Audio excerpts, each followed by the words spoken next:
place India at the center of discussions on international relations, security, and civilizational values.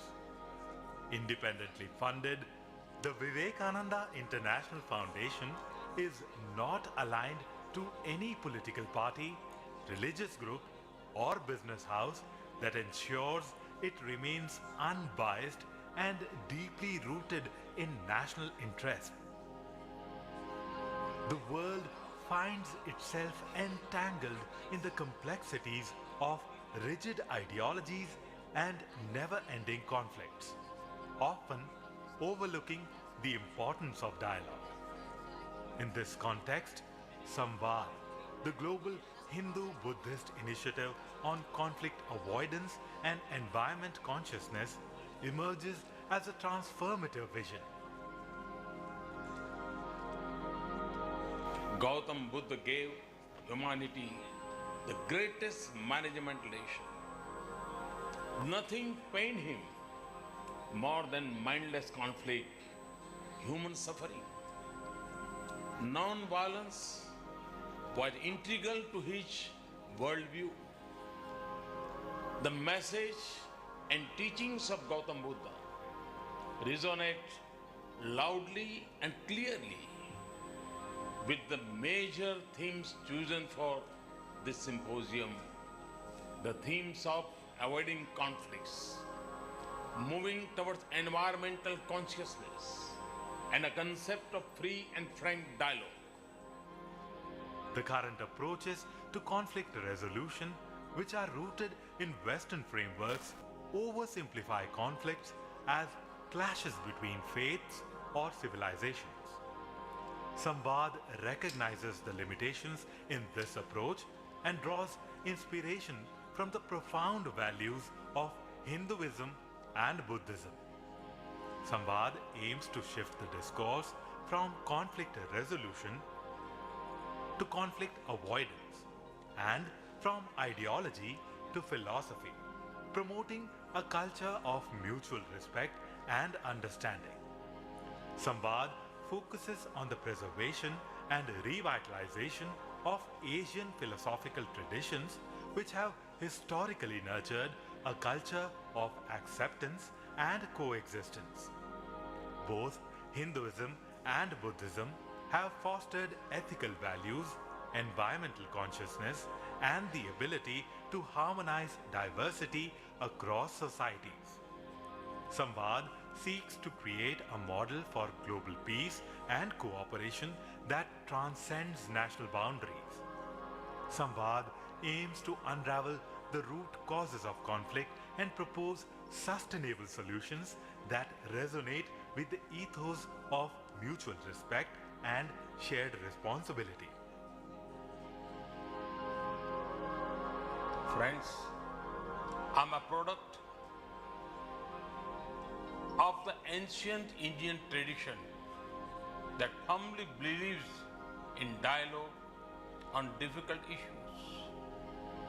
The ancient Indian concept of Tarka Shastra is founded on dialogue and debate as the model for exchange of views and avoidance of conflict.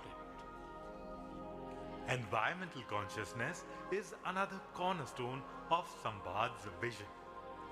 As humanity faces alarming environmental challenges from deforestation and climate change to resource exploitation, the teachings of Hinduism and Buddhism offer a path towards sustainability. SAMVAD aims to serve as a platform for dialogue and collaboration. Experts, scholars, and leaders from across the globe come together to explore how Hindu-Buddhist values can contribute to conflict avoidance, environmental sustainability, and the promotion of democratic ideals. Let's take the first step towards lasting peace. The alternative, well, may not be an alternative at all.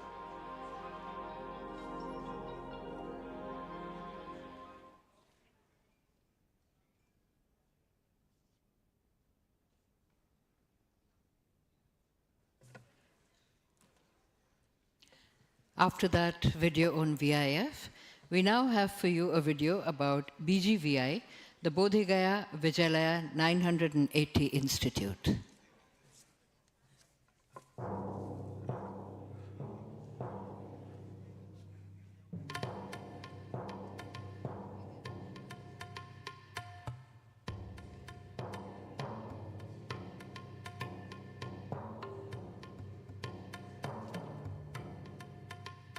The Bodhi Gaya Vijayalaya 980 Institute has been driving the Dhamma army for over 18 years, implementing universal Dhamma principles to foster interfaith harmony for peace.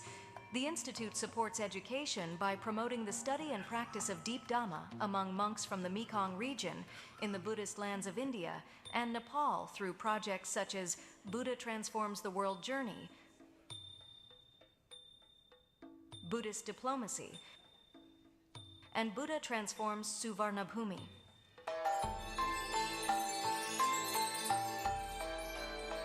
A significant historical event was created with the 5 Mekong countries Dhammayatra project, involving Laos, Cambodia, Vietnam, Myanmar, and Thailand. The first and second events were held in 2017 and 2019, respectively, with honorable support from the leaders and religious heads of the 5 countries.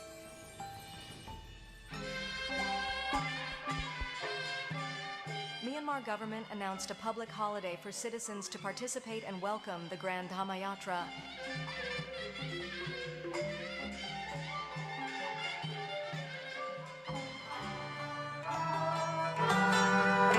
Vietnam, for the first time, the government allowed the opening of the city to welcome the Dhammayatra delegation from the 5 Mekong countries for a major merit-making event in the heart of Ha Tien City, marking a historic first.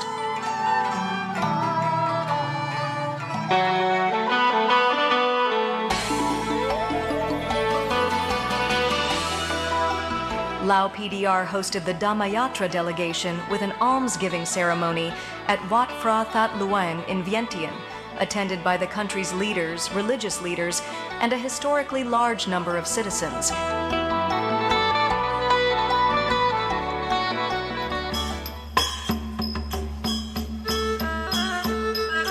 Kingdom of Cambodia, the Dhammayatra delegation from the 5 Mekong countries was granted royal permission to hold the closing ceremony of the second Dhammayatra at Angkor Wat, a World Heritage Site. Following the success of the 2 Dhamma Journey projects across the 5 Mekong countries, the work continues under the leadership of Dr. Supachai Verapuchong, Secretary General, and Mr. Maris Sangyam-Pongsa, Deputy Secretary General.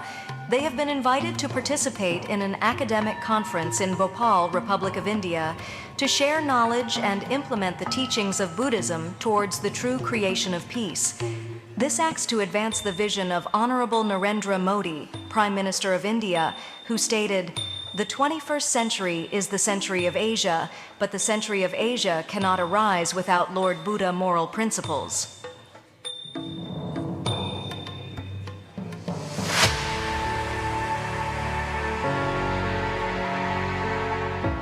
From continuous collaboration in India, a greater alliance of the Dharma army emerged, leading to the 3rd Dhammayatra, Ganga, Mekong Holy Relics Dhammayatra, by enshrining the sacred relics of Lord Buddha and 2 arahants, Sariputta and Moggallana from India, for a temporary establishment in Thailand in all 4 regions.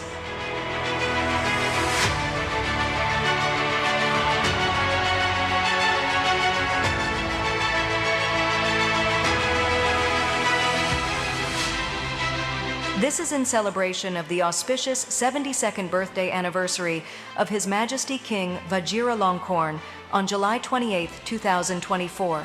Nearly 5 million people paid homage over a period of just 26 days.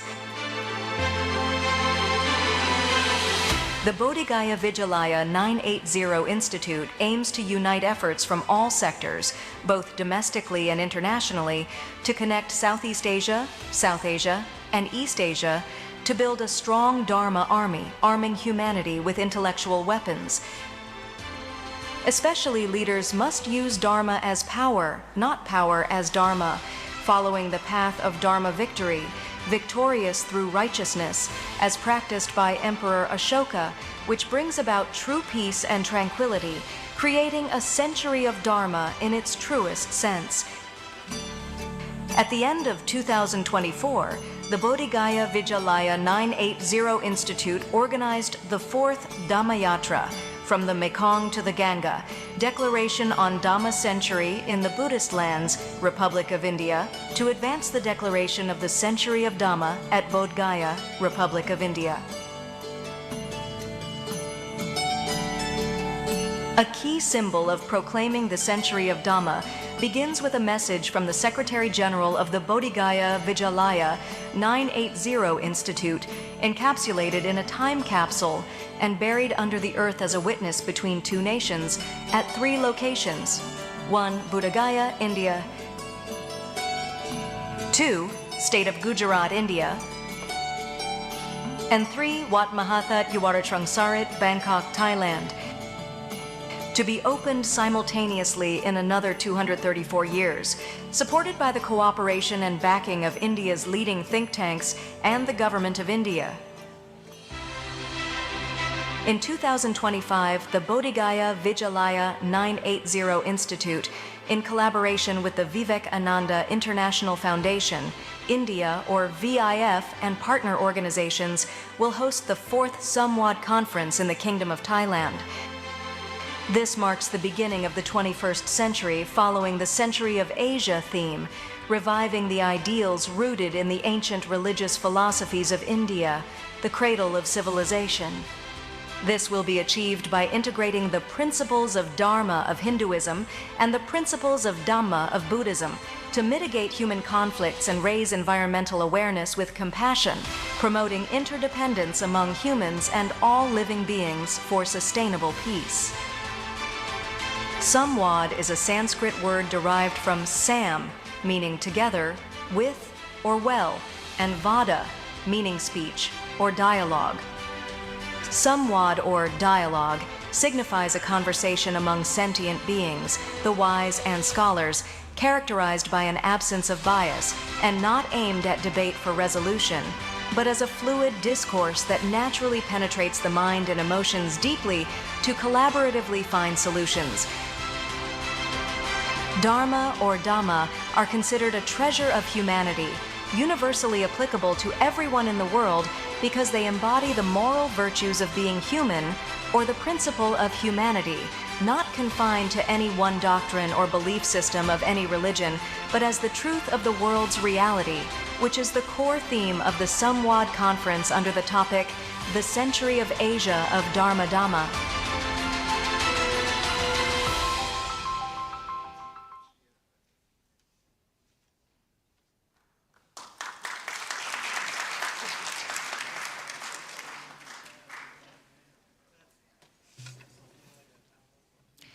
I now request the chair and the speakers of this session to kindly take the places on the dais. Chairing the session is Dr. Thiraikat Jeronsettasin, former Minister of Education, Royal Government of Thailand. He is also the President of the Thai Bharat Cultural Lodge Association, the oldest Indo-Thai organization in Southeast Asia, and also associated with Gurudev Rabindranath Tagore and Netaji Subhash Chandra Bose. The keynote speaker is Mr. S. Gurumurthy, Chairman, VIF, New Delhi, India. Shri S. Gurumurthy is highly popular as a writer and journalist in India. Celebrated for his investigative journalism, he has ceaselessly campaigned against corruption at high places. He is the editor of Tughlaq magazine, Tamil Nadu. A chartered accountant by profession, Gurumurthy ji is also a corporate advisor of high standing. He is the visiting faculty of IIT Bombay and Sastra University, one of the founders of the Vivekananda International Foundation. Mr. S. Gurumurthy is also the chairman of its board of trustees. Special address will be delivered by His Excellency Mr. Arif Muhammad Khan, Honorable Governor of Bihar, India. Mr. Arif Muhammad Khan is a veteran politician and administrator. He has served multiple terms as a member of parliament, holding key ministerial positions. A noted advocate for religious reforms, Mr. Khan has represented India at international forums. He has served as Governor of Kerala before assuming the office of Governor of Bihar. I request the Chair, Dr. Thiraikad Jeron Setasin, former Minister of Education, to kindly address the gathering.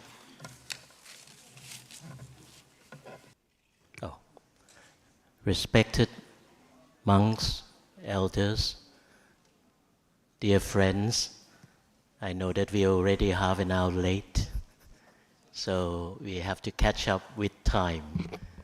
So what I'm going to be saying is very little, because when I was asked to chair this session, I didn't know anything about Guru Murti, but I feel honored having learned about him, particularly some of the activities and past, if you like, and not even past lives of the people you have been associating with. For instance, I was touched by his guru, who advised him not to take any positions of power. His guru is Shankaracharya of Kanchipuram. When I read this, I was so touched because I had read the Vedas, which is Sanatana Dhamma by Shankaracharya of Kanchipuram. It's the most beautiful and classic work on the Vedas. I think nothing else can excel this works on the Vedas, and it's so beautiful that I have to keep more than a copy. Everywhere that I live, in England, here, I have a copy of this book. And then when Guru Murti told me that he actually was working, talking, being very close to Shankaracharya of Kanchipuram for 30 years, you can feel the vibration of the purity of the wisdom that he must carry. So I look forward to listening to him. Just to say that I owed a lot of my life to Indian education. When there was an education summit in Delhi many years ago, I went as Minister of Education, and this is what I said to the gathering, that education is not only for living, but it's for life. And you can only learn education for life through a good teacher or many good teachers. And I owed my life education to many Indian gurus. Swami Vivekananda, of course, Sri Ramakrishna, Sri Ramana Maharishi. I went to Pondicherry to see, I couldn't see him, he was already gone, Sri Aurobindo, Shirdi Sai Baba, Satya Sai Baba, and all these have taught me a lot. So, listening to Guru Murti about the world order, the world order, the spiritual world order, would be very, I think, important for us now. We keep hearing about New World Order, geopolitics, AIs, and all this somewhat trivial. So I'll now ask Guru Murti to deliver his talk on the world order as we can see from the Eastern eyes, the Buddhist eyes, the Hindu's eyes. Thank you very much.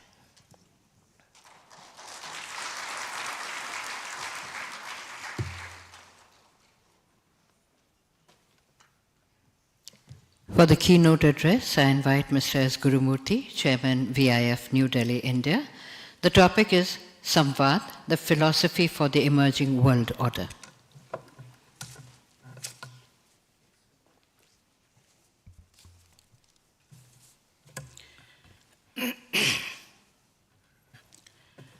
Dr. Thiraikad Jeron Setasin,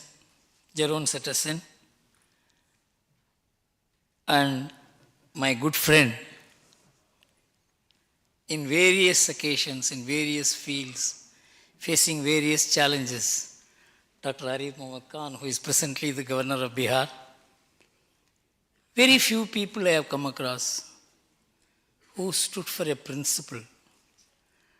And regardless of the consequences of that principle for their political life, it's not easy to take political decisions like that. That decision happened right in front of me. So I'm very happy to share the stage with him today after a long time. See, we conceived the idea of SAMVAD not with a very limited objective of holding conventions. This has a much higher purpose, much greater importance, a much graver agenda than what it is supposed to convey or has been understood as. Before I get into the philosophy of Samvad, the Asian philosophy as the seed of the world future order, as I am seeing it, I will first relate my emotional connect with Thailand. You know, Thailand and India share relationship with I don't think any two countries share in the world.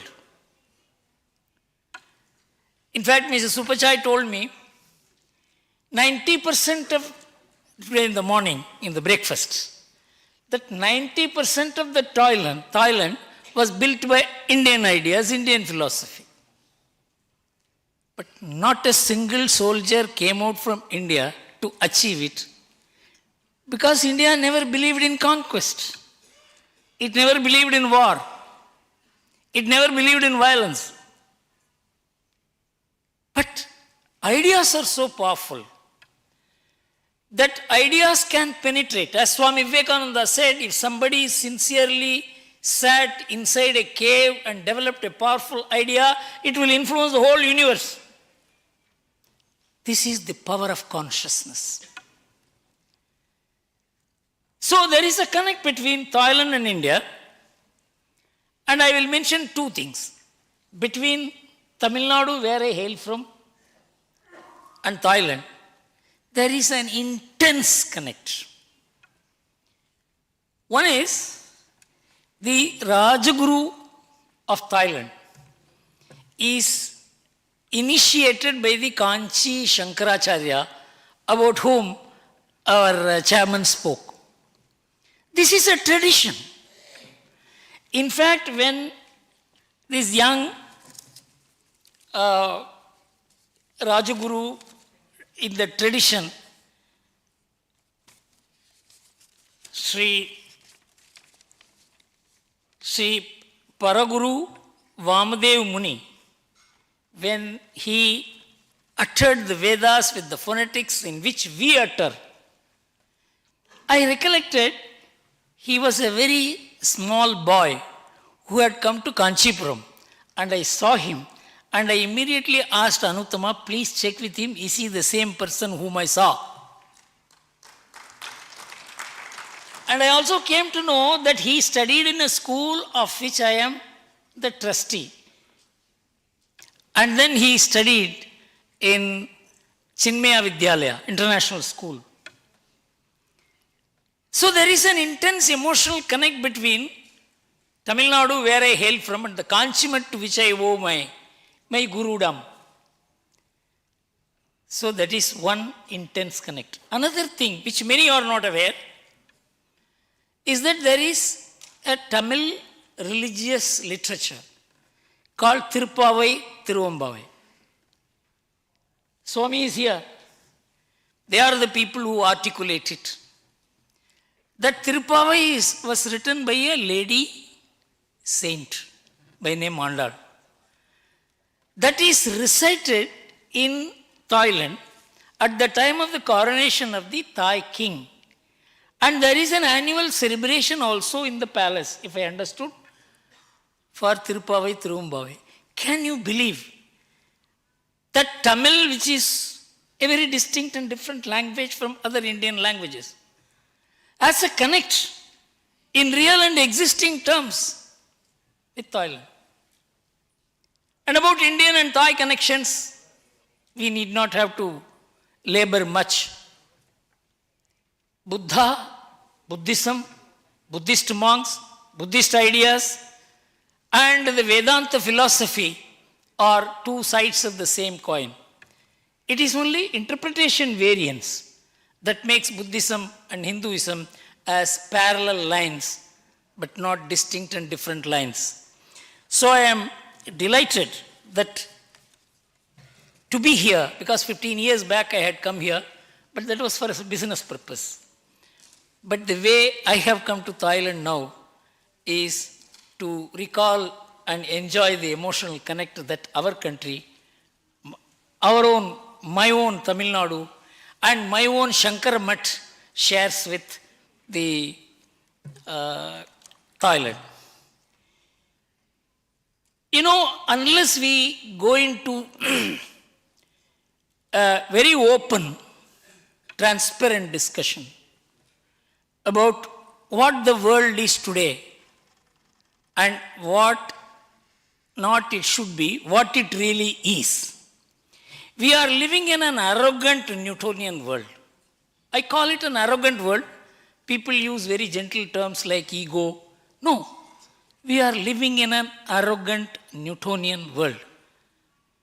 Newtonian world sees this as a huge hall, and then earth, and then these planets. All these are defined in mechanical terms, mechanical law terms. But this ceased to be valid when Einstein expounded the idea of atomic world. Everything, what you see, is not real. It is the regularity of the movement of the atomic world which makes all these appearances, you, me. So these are appearances. This is what Hinduism and Buddhism said several thousand years ago. And now the world has not stopped at that. When Newton was asked, how did the atom came into being? Newton said, you have to move faster than light backwards to find out how atoms came into being. But one man took up the challenge. He was Stephen Hawking. He said, I will crack this mystery of how the atom came into being.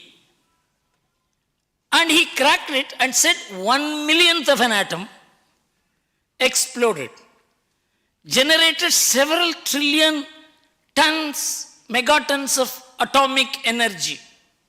Several trillion megatons of atomic energy, and that is what expanded, and you are seeing it as the universe. It keeps on expanding faster than light, and when the heat comes, reduces, it will come back and be what that 1/1,000,000th of an atom is. Then the question came, how did that 1/1,000,000th of atom came? The man who worked with Stephen Hawking, Roger Penrose, he kept on working along the lines. Many quantum scientists began saying that if you want to crack the mystery of the law behind the creation of the universe, you have to look at the Vedas and Upanishads. Not one or two or three, 7 Nobel laureates said this, not yesterday. They said this in 1940s, 50s, 60s, 70s. Nobody pursued this idea. And Roger Penrose pursued this idea. And we said, it is all ultimately consciousness. A super consciousness resulted in matter and energy. People laughed at us. How can consciousness transform into matter? Roger Penrose pursued it. I don't know how many of you are science students here. In 2020, Roger Penrose got the Nobel Prize for his theory, a pre-existing universal consciousness which cannot be reduced into mathematical formula was the origin of the 1/1,000,000th of atom. It completely establishes the Hindu Buddhist view that things came from a source which Hindus call as Brahman and Buddhists call as Sunya. That's all the difference. Whether you give the name Brahma for Sunya or not is the issue. But both are scientifically established theories which have been accepted by the modern science. So we are living in the arrogant Newtonic world where we think our achievements as big buildings, aircrafts, all physical achievements make us feel more and more powerful and arrogant. That is why Carl Sagan said, if the world has to be brought down to the earth, we have to become humble. Humility cannot be taught. So Carl Sagan said that everybody must be taught cosmology, where you will find this universe is so large, so big, so expanding, and you are nobody. This humbling experience is needed for the world today. An arrogant Newtonian world is producing, has produced, has sustained a world order which is based on power, which is based on money, which is based on conquest. And the consequence we are seeing today in the form of two challenges which SAMVAD has postulated before us. Before I get into the SAMVAD agenda of conflict avoidance and environmental consciousness, these have not come down from heaven. They are founded on a philosophic premise, which is unique to Asia, unique to Hindu and Buddhist way of life, thought. Two things we must understand when we talk about religions. We generally say all religions are equal. All religions are certainly equal. But there are two kinds of religions. According to the fundamentalism project of the Chicago University, which conducted a massive exercise involving more than 300 scholars from all over the world to study the idea of religious fundamentalism, because religious fundamentalism was becoming a danger, a risk for the world. So they decided to study it, not one or two scholars, more than 300 scholars. And this exercise was headed by two persons, one Martin, another one Appleby. Appleby was a Christian padri who worked in India for 20 years. They headed this effort.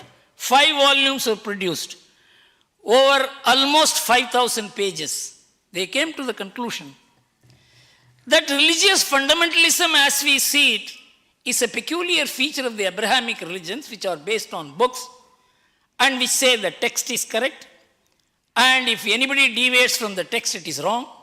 So it is called, the text contains inerrant words. Textual inerrancy is the basis of religious fundamentalism. And it goes on to say, if somebody wants to know, it is Fundamentalism Project, first volume at page 820. The Asian religions, Hinduism, Buddhism, Jainism, Sikhism, Taoism, Shintoism, are not fundamentalist. So there are two kinds of religions. Why Asian religions are not fundamentalist? Because they view all religions as valid. Fundamentalist religions cannot value other religions as valid. Clear? Whether they are right or wrong is a different thing. But we must be very clear about it when we get into this idea of SAMVAD. Another important point is, we are a philosophy. It is darshanas. Philosophy is, I have a view, maybe you have also a view. As Mr. Halder treats today, of course he quoted me, but he also shares that view, that I am right, you are wrong, is what has destroyed the world. It has caused havoc. And I will tell you, Professor Rummel of Hawaii University conducted a 30-year research into mass killings that have taken place all over the world, human beings killing human beings. 1.2 billion people have been killed in different conflicts in the world between 5th century BC and 20th century. There was no religious killing in India till the 13th century. How is it that 1/6 of humanity could live in peace when the whole world was hacking itself to death? Because we had a philosophy. And we could discuss even difficult things. We had a principle called Tarka Shastra. We exchanged our views before public. Because of that, we didn't have street battles. So, Asian religions are philosophic and they are not fundamentalist, is something which the world has not known. It is the world literature produced by the West, by the most competent scholars, by the most competent university, but it has not entered global discourse. Why? The Asians failed to project their idea of how our idea of religion is philosophy. It is not ideology. So, when we are talking about conflict avoidance and environmental consciousness, they are founded on this philosophy. That is why this principle can be universal without affecting anybody's faith, anybody's way of life.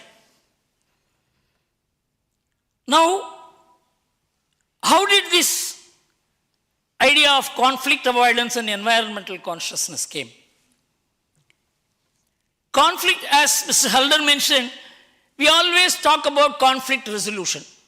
We create conflicts and then try to resolve it. We have ideologies, we have religious fundamentalism, which creates conflicts. And then we say, no, this is how we have to resolve the conflict. Conflict resolution is an inferior idea. What we need is conflict avoidance. This conflict avoidance has been built into the Asian psyche. And that is very natural to us. But that is not very natural to the world. The world order which was mentioned is based on conflicts. The world order is based on power. The world order is based on money. The world order is based on influence. But we went beyond that. It is all going to be there. But how to handle power? How to handle wealth? This is where Asia devised a different approach to life. I will take two things. One, how we conceived environmental consciousness. We never limited the idea of creation only to human beings. We extended it to animals. We extended it to other species.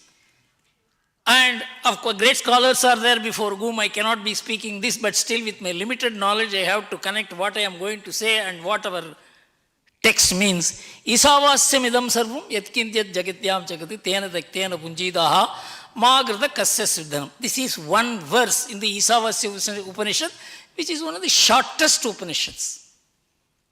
Mahatma Gandhi said, if the Hindus lost all their literature, all the Vedas, all the Puranas, Mahabharata, Ramayana, everything is burnt. But if this one verse remains, it will enable them to show light to the world. You know what it means? The entire creation is the manifestation of one ultimate divine, which is what Roger Penrose calls as the universal consciousness which cannot be measured in mathematical terms. And in this, you must take as little as possible so that the balance is available to others. Can you find a greater environmentally sound, philosophic, practical approach? Okay, our rishis said this. Are we living it? I will give you the Indian example. We are just 2.4% of the global land area, India. Just 2.4%. America is 6.6%. China is almost equal to that size. In this 2.4% of the land area, we have 18% human population. We have 30% bovine population. We have 42% cattle population of the world. 8% of bioresources. 21% forest coverage. This is an ecological wonder. This is a circus.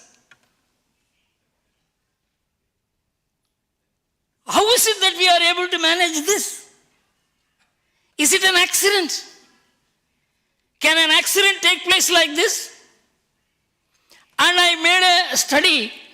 In 1960s and 70s, India did not have food. But our animal population did not increase. We did not slaughter them and eat them. The animal population also went up in that period. Because they also have to live.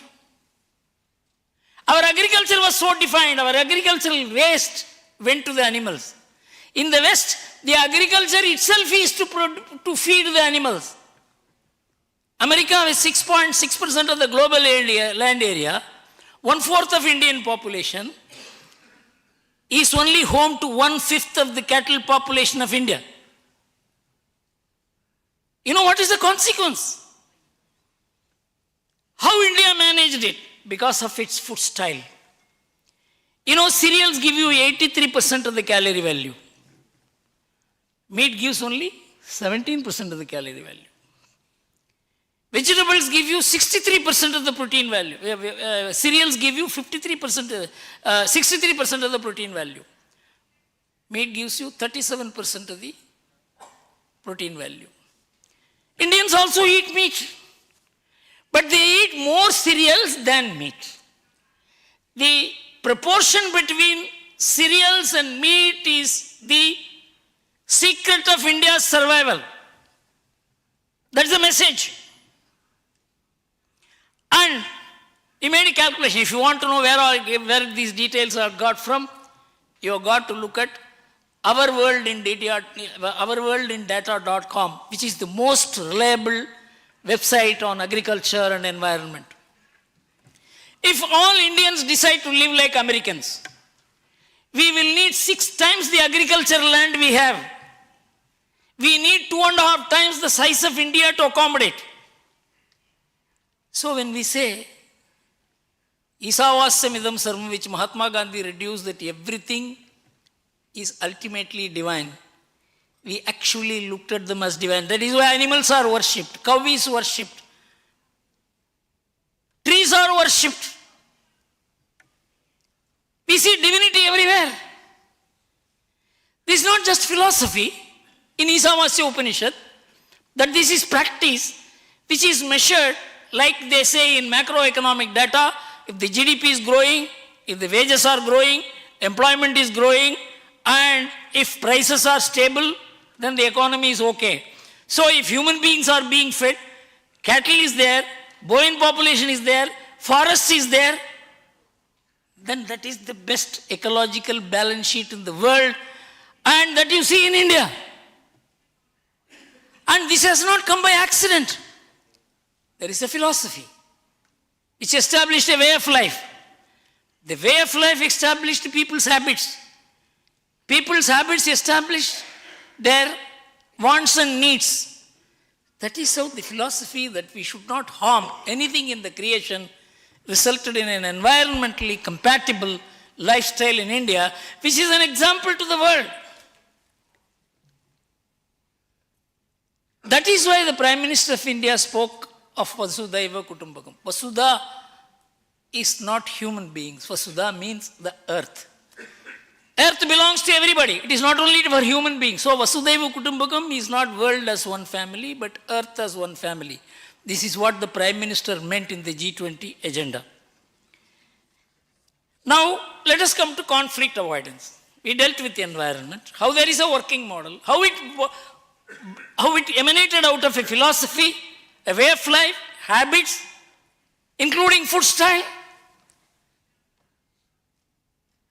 Now we come to conflict avoidance. I told you that for 1300 years there was no killing in India. Why? It is because even war models were designed in such a way to avoid wars. War rules were, of course you will know better, war rules were that nobody, if I had a large army, I had no right to wage a war. I have to conduct one yajna called Ashwamedha Yajna and invite everybody. If they attended the yajna, they have accepted me as the supreme. I need not have to wage war with them. Even if somebody challenges me, I wage a war with them and I defeat him, I cannot take his kingdom. I have to restore the kingdom back to the defeated king, or if he is not alive, to somebody of his blood, or he must call a sabha of the people and say, whom do you want as the king, and hand over the kingdom to them. Which king will go for a war if he cannot acquire territory? If he cannot acquire the treasure of the others? That is why India avoided wars. One war was Ashokan war, Kalinga war. In the Kalinga war, Ashoka won. And he was so happy he won. But when he went and saw the war field, the deaths and the devastation he had caused, he gave up the war forever. Have you ever heard of a similar instance of any country, any leader, any war, any victory, who after having won felt his victory was defeat? It's not an accident. It's a philosophy.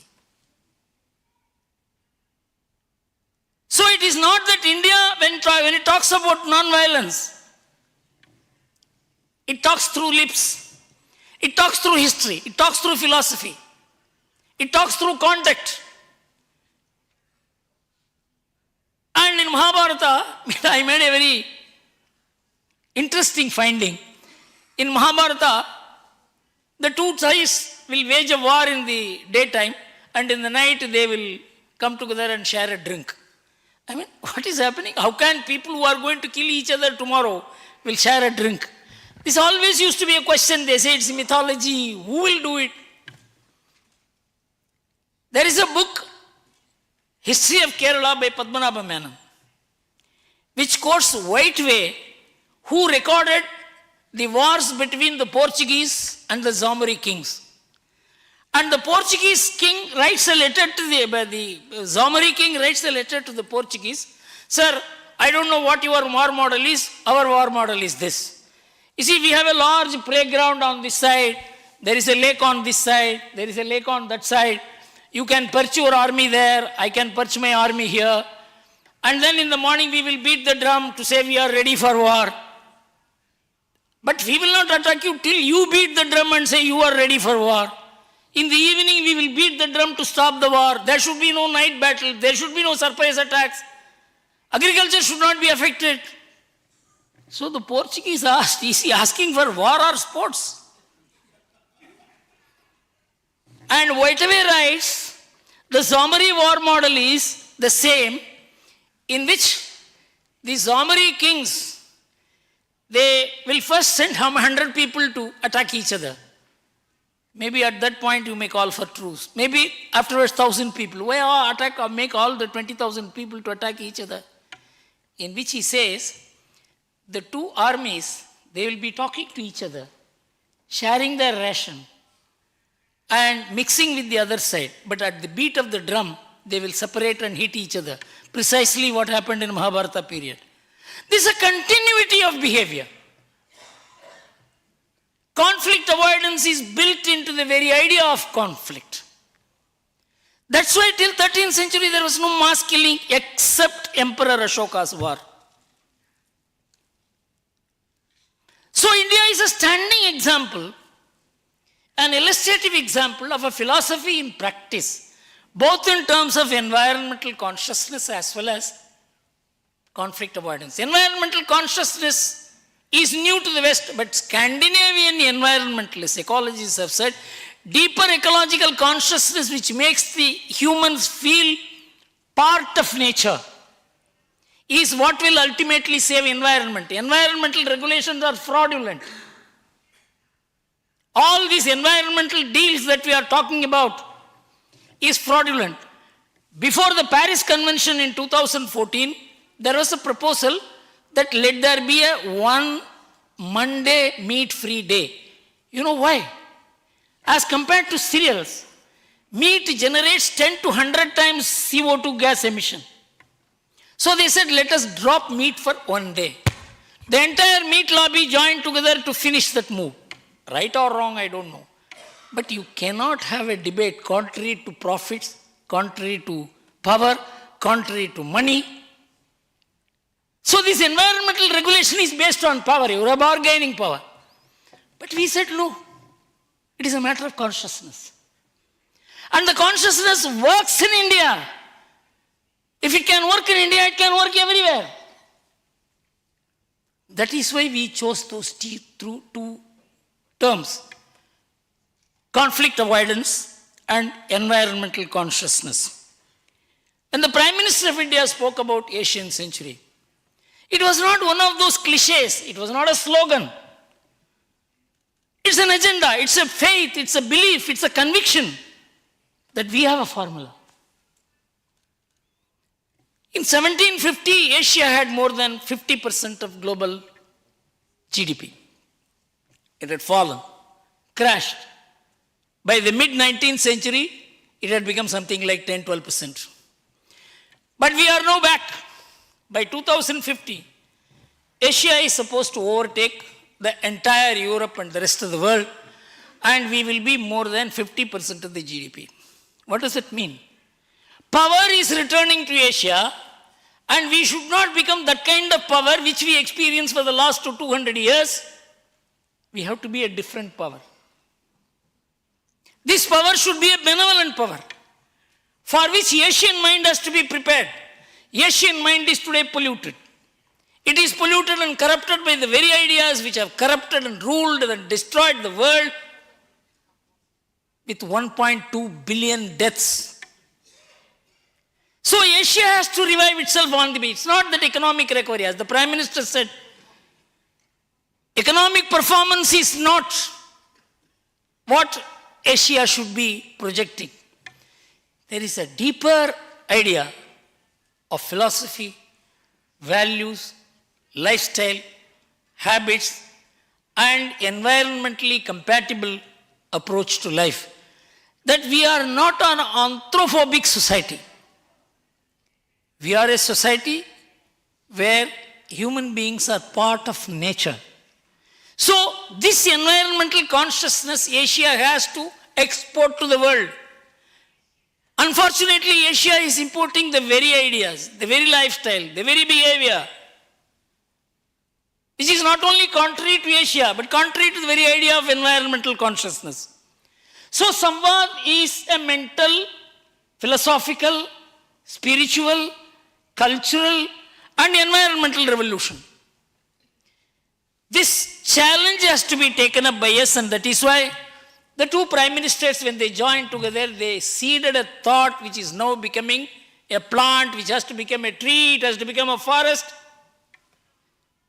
This is going to be the founding idea, generating and becoming an idea which will influence the course of event in the world. And I'm extremely happy that I had time to share these difficult ideas with you. Thank you very much.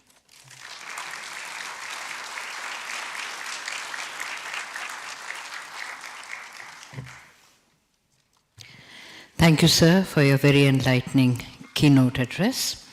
For his special address, I invite His Excellency Mr. Arif Muhammad Khan, Honorable Governor of Bihar, India.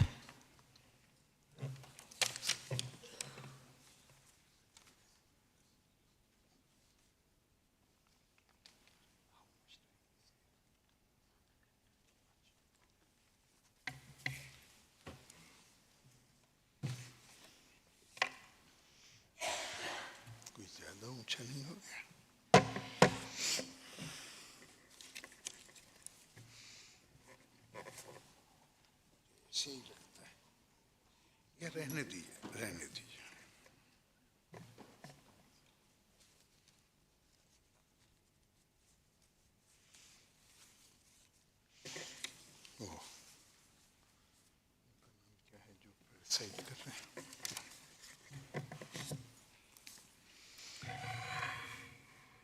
Dr. Tirekat Jerion. Sir, I would like to pronounce the last part of your name as Satta Singh. You are Satta Singh. You are presiding over the meeting, and in Hindi, even Sanskrit, Satta Singh means one who is holding the reins of power.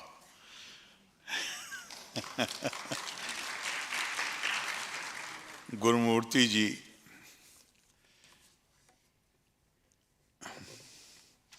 very venerable saints, ladies and gentlemen, Gurumurti ji is very old friend. I have enjoyed his affection, his support, but at the same time,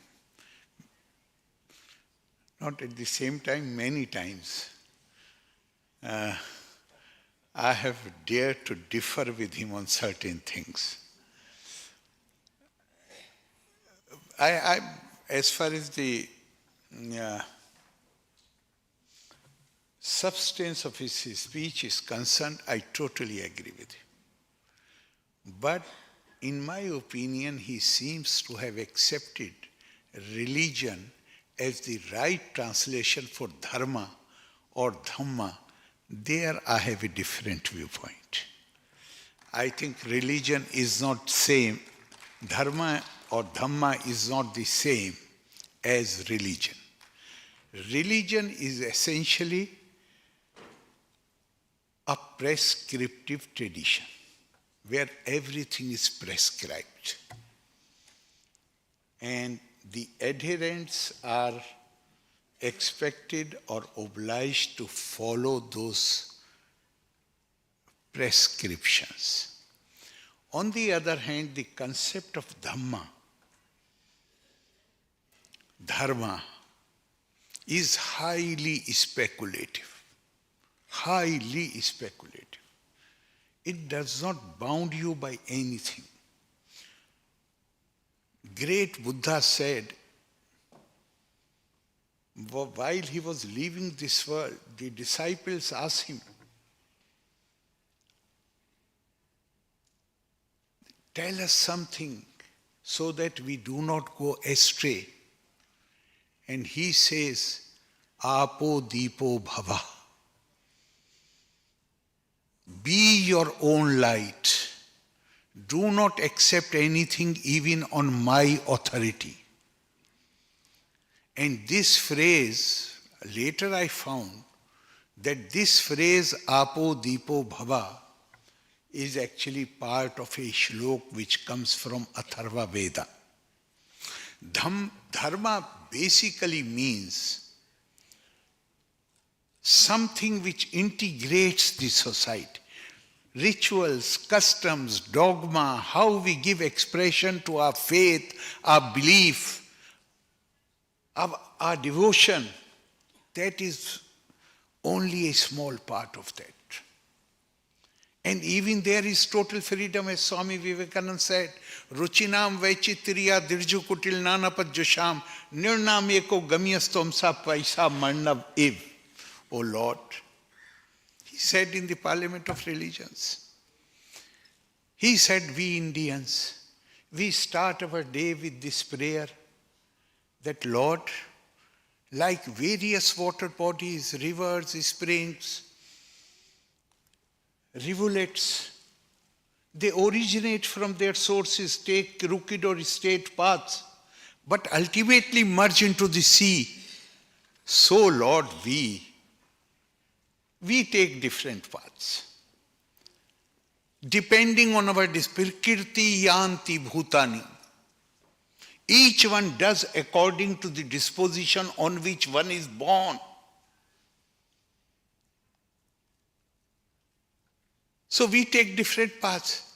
But Lord, finally, like those river bodies, they merge into the sea. We seek to be one with you. And that is not the only thing. Srimad Bhagavad Gita says, Ye yathama pirpadyante tans tatev bhajamyaham mam vartamanu vartante manushya partha sarvasha. Lord says, tells Arjuna, that the devotee is free to take, or devotee, whatever path devotee chooses to come to me. The intention with which the devotee comes to me, I accept him in accordance with that. That is the Indian, that is what. Suddenly I recall, Gurumurti ji, Mahabharata has a beautiful verse. Jnanarthinam purata ananta marga santi yavanta khaga pantha ananta akashe uddiyante matsyacha agaha samudreshu taranti. The jnani, those who know, they are aware that there are as many ways to approach the divine as there are, as the pathways which are taken by the birds in the limitless sky, or the paths which are taken by the fishes in limitless ocean, sea. So that is what Dhamma basically, in fact, Dr. Radhakrishnan says, even if I do not believe in God, but I work for the integration of the society, then I am a dharmic person. Nobody can accuse me, provided I am working. Because it is not merely the highest ideal of the Indian tradition, Sanatan Siddhant, is ekatmata, that is oneness of being, which reconciles an individual to her or his own nature, the society, and the supreme truth. And here, because we are, two subjects are there, I mean, the only difference which I have is that I do not accept that religion is the right translation for dharma. Therefore, dharma is dharma. I won't like to compare dharma with religion. Like I won't like to compare apple with mango or some other fruit. But why? Another point which he made, brilliant point. We never had any aggressive designs against any people. We never attacked any other country, even at the zenith of our power. When the world recognized that India is the knowledge hub of the world, knowledge means power. It was recognized that India was a very powerful country. Even then. Why? Because we are better human beings than others? No, we are human beings. Human tendencies, human disposition, human inclinations, they are all same.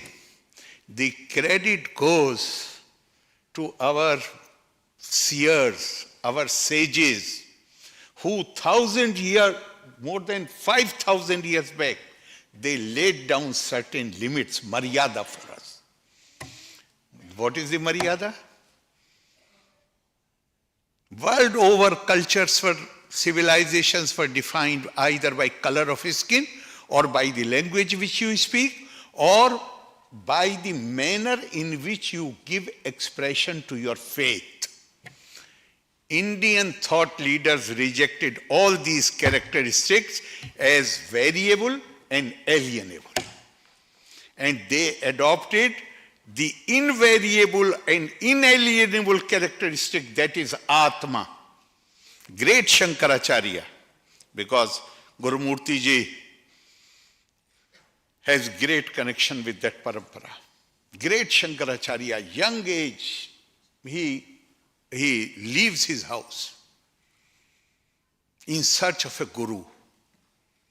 He meets him at the bank of river Narmada.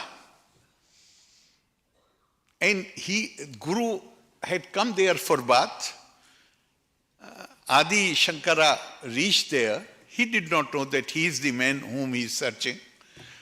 He is asking him, he asked him only that where this person lives. He looked at him. He found him so young and maybe appearance-wise different from the area in which the Guru lived. So he said, "Who are you?" This is what defines Indian civilization in India. Manobudh ahankar chittani naham, na cha shrotra jive, na cha ghran netre, na cha vyom bhumir, na tejo navayu, chidanand rupa shivoham shivo. He introduces himself. He said, that is the purpose for which I have come to know. I want to know who I am. I am not buddhi, intelligence. I am not nose. I am not ear. I am not this. My identity is not determined by my physical body. It is defined by Atma. And that explains why Adi Shankara took 4 Mahavakyas from the 4 Vedas and he gave the 4 mats which he later established in different regions of the country. He gave to each mat 1 Mahavakya from 1 Veda. And what are those Mahavakyas? Aham Brahmasmi Tattvam-asi. Prajnanam Brahma, I am Atma Brahma. What does these Mahavakyas indicate? They indicate about the divinity of mankind. The divinity of mankind. Swami Vivekananda did not say, I'm sorry, I forgot to thank the host, the organizers of this program, Vivekananda International Foundation, Bodh Gaya. Yeah. So I want to thank you for your kind invitation and giving me this opportunity to share my views with such an august, eminent people who are sitting here. I'm very, very thankful to you. And your co-hosts who are from Thailand and from Japan. So what Swami Vivekananda said? Explaining his mission in a letter which he had written to Sister Nivedita, one of his great disciples. What he says? He says, my mission is very simple and can be explained in very simple words. My life mission is to teach unto mankind their divinity. He did not say, I want to teach unto Indians. He did not address any specific guru. No, he said, I want to teach unto mankind their divinity. And the second part is more important. And its manifestation in all movements of life. The basic teaching of Indian civilization is Deho Devalaya Prokto Jivo Deva Sada Shiva. We see in human body, or we see the human body as abode of the divine, as the temple of the divine. That is the boundary which has been set by our thought leaders more than 5,000 years ago. If I have been told that I have to see divinity in everyone, and I really learned that lesson, I internalized that lesson, is it possible for me to put my foot on the foot of the other person? No, they have bound us. And that explains why we never had aggressive designs. That explains why we have seen, we are supposed to see divine in everybody. because that is dharma.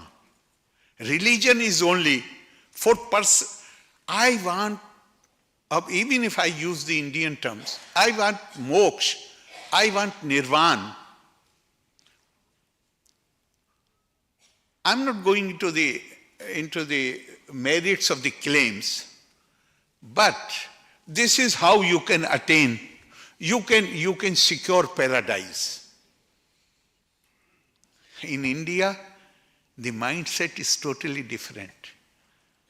Here, when Swami Vivekananda set up the Ramakrishna mission, the motto of the Ramakrishna mission is Atmano Mokshartham Jagat Hitai Cha.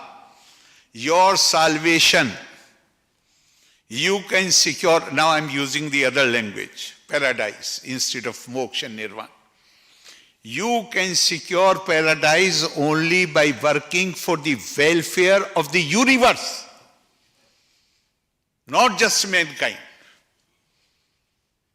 For the welfare of the universe, rightly pointed out by Guru Murthy ji, that Vasudev Kutumbakam does not mean only human beings. The whole earth is family. You know, to give you an example, no democracy in the world other than India started their journey with universal franchise. Nowhere women were given right to vote. And it took them decades and centuries to secure this right. At the time India became free, our literacy rate was only 17%. The decision to exclude many people could have been justified. But no, on a practical level, we might have committed blunders. We can be wronged. We can be blamed for committing wrongs. But on the theoretical level, on the level of the principles and ideals, at least in our public behavior, we won't like to be accused of violating our own ideals and values. We all know, I'm not criticizing, this is not for me to criticize anybody. But large part of the world, till about 100 years ago, or maybe 150 years, they believe that women and black people do not have soul. Therefore, they can be exploited. Indian worldview does not, it says that not only human beings, women and men, but even plants, animals, they also have souls. They also have Atma. And not just that. If you go to Kashmiri Shaivism, our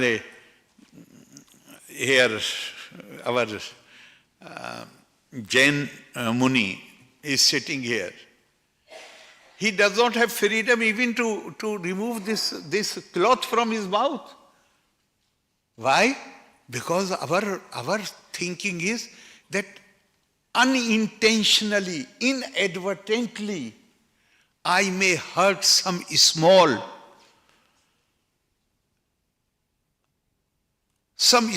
very minute insects which are present there all the time in the air. Without any intention, I may hurt some of them. Therefore, I am imposing. Nobody has imposed this on him. It's self-imposed discipline.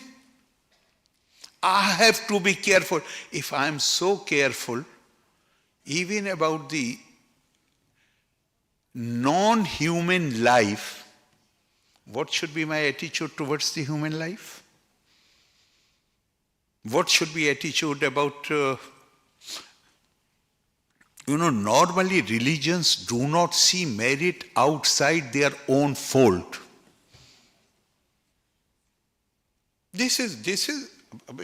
I'm not criticizing.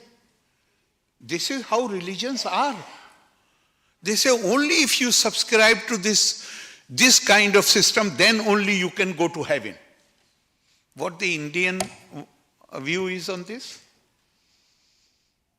Yad yad vibhuti mat sattavam shri mad urjitam eva va tat tat eva avagaccha tvam mama tejom shasambhavam.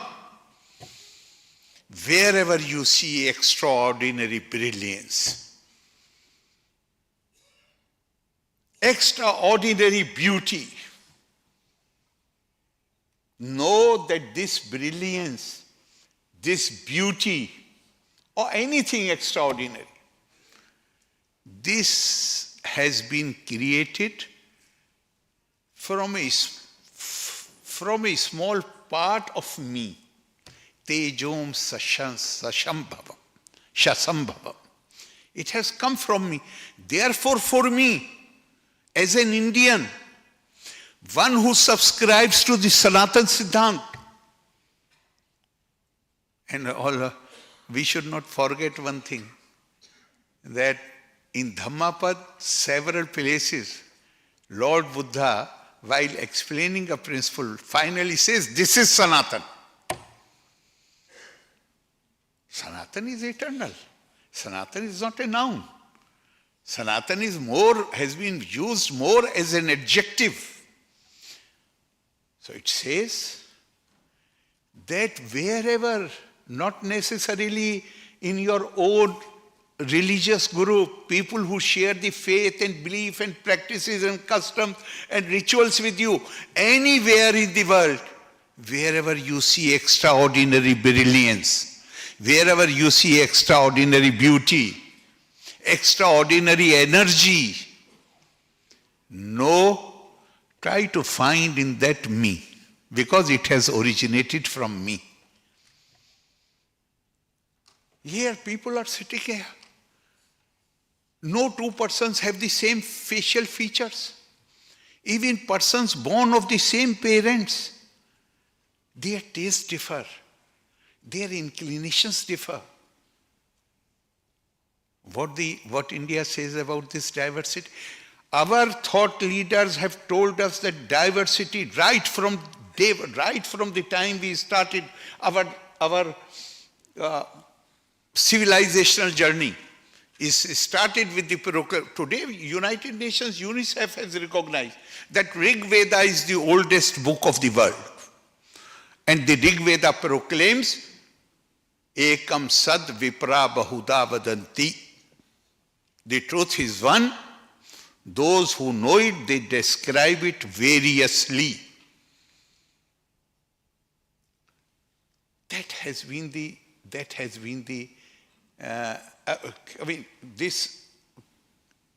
through these exhortations we have been told, diversity is the law of nature. Accept it, respect it. If all people were walking on a path which we consider right, then what we shall do in this world? Then we will have no responsibility. Everybody is walking. This life is a test. So what Indian thought leaders told us, our books told us, yada bhuta pirthak bhava mekas thamanu pashyati tat eva cha vistaram brahma sampadhyate tada. All this diversity that you see around you, it all has emanated from one source. How much? Left. Sorry, I did not.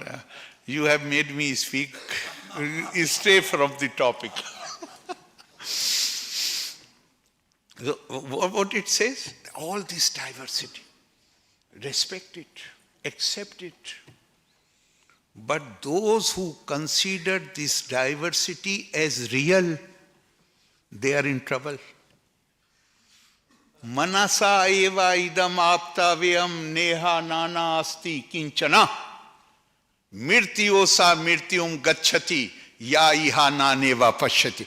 Look at I really wonder what kind of evolved and sophisticated minds they were. On one hand, they are telling us, accept diversity, respect diversity, and then warning us that if you will treat this diversity as true, then you will keep traveling from one life to another life. There is no attainment of mukti for you. Huh? Look at this. I really wonder. Why? Hey, you must develop the ability to see intrinsic unity behind apparent diversity. This comes from Vedanta, Kathopanishad. This is what India, and in fact I had prepared some other talking points, but I have stayed. I am very sorry and I am going to finish it. But because I had to speak about the conflict, I think I should quote one of the rock edicts of great Ashoka. Because these rock edicts have been produced. He was totally devoted to the teachings of Lord Buddha. And all his edicts are deeply rooted in Buddha Dhamma. And they give us an idea.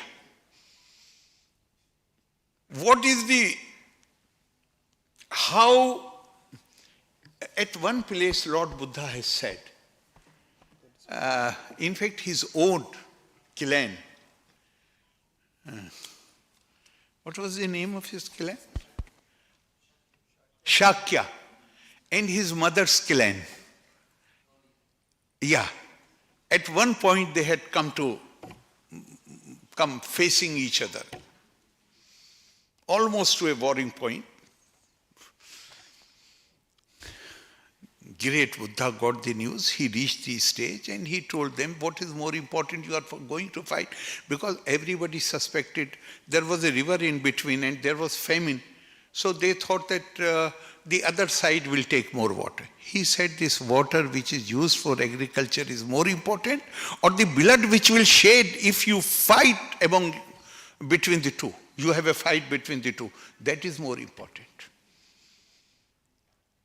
And I'm going to quote this edict of Ashoka only to show the impact of Lord Buddha's teachings on his devotees.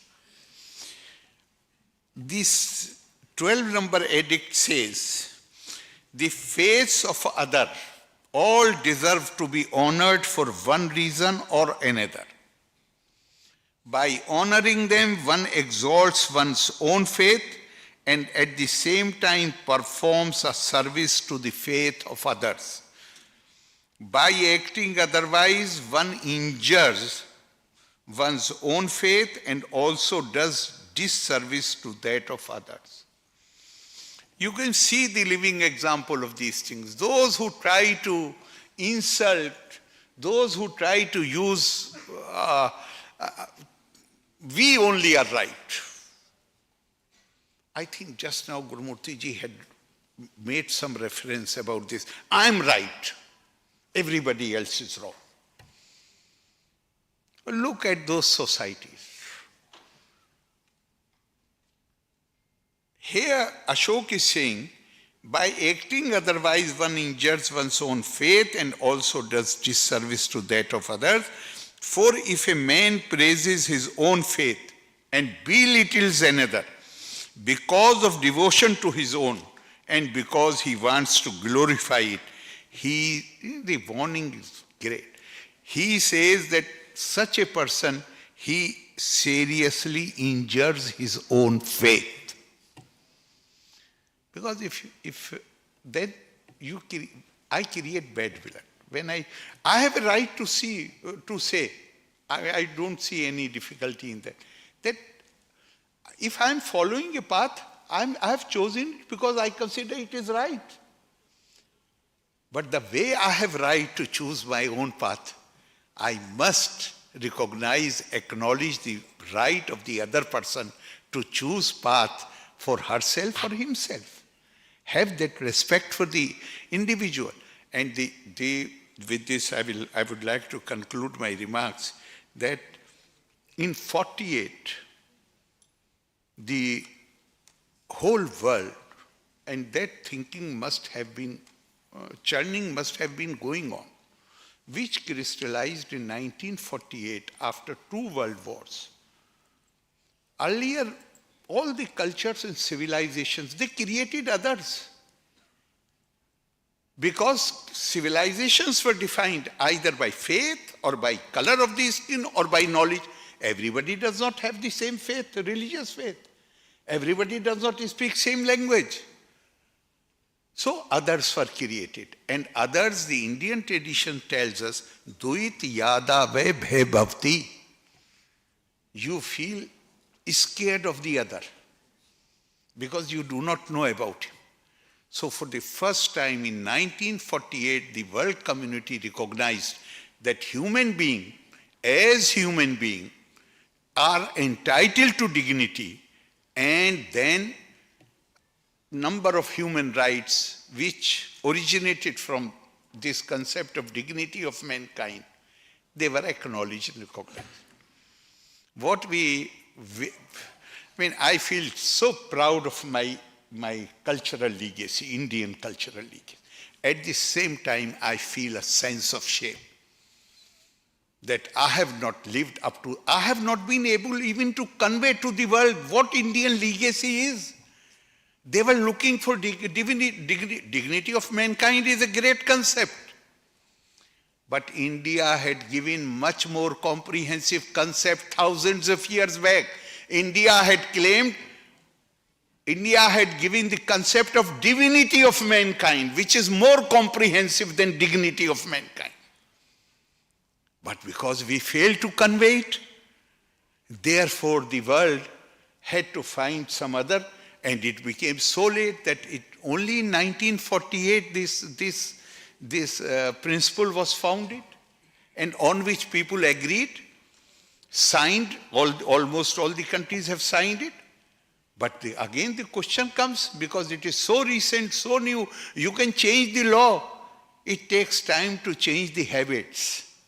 Therefore you see all these conflicts and wars going on in the world, where threats are being held out that we shall wipe you out. We will bring end to your existence. India, Swami Vivekananda repeatedly said, India has a message to give. India has a message to give. India definitely, and when I say India, I think I should say, possibly if today Swami Vivekananda was there, he would have said, Asia has to give a message. Because you can't exclude from that the Buddhist teachings. He would probably have said that Asia has a message to give.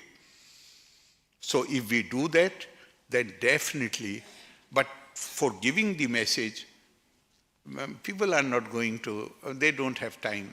Nobody has time actually to understand a culture by reading the books. They will see how we are behaving. Satyam vad dharmam char. If you want people to influence people, then one will have to act accordingly, according to that principle. So I hope this conference will impart that sense in us that we should act according to these great precepts, and then we will be in a position where we can convey message to the world. Loka samasta sukhino bhavantu. Dhanyavad. Jai Hind, Jai Thailand, Jai Asia. Jai Jagat.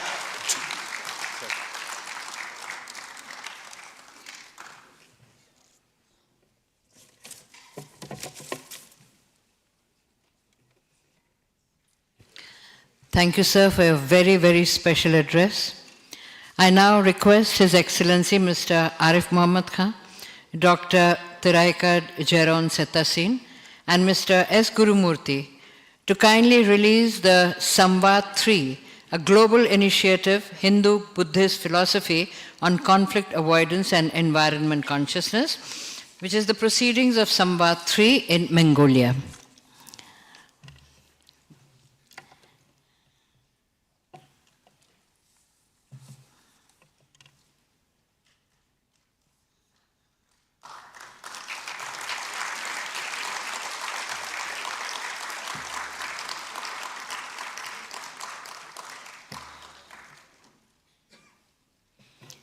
Thank you very much. We conclude this session. We will now have parallel sessions. Thematic session on conflict avoidance in meeting room number 3. Thematic session on environment consciousness in meeting room 4. And roundtable summit of religious and spiritual masters, all spiritual and religious masters, Hindu, Buddhist and all other religions, in meeting room number H. All the 3 halls are on the first floor, and we are already running much behind schedule. So we request you to kindly proceed to your meeting rooms immediately, and we will start the next sessions. Thank you very much.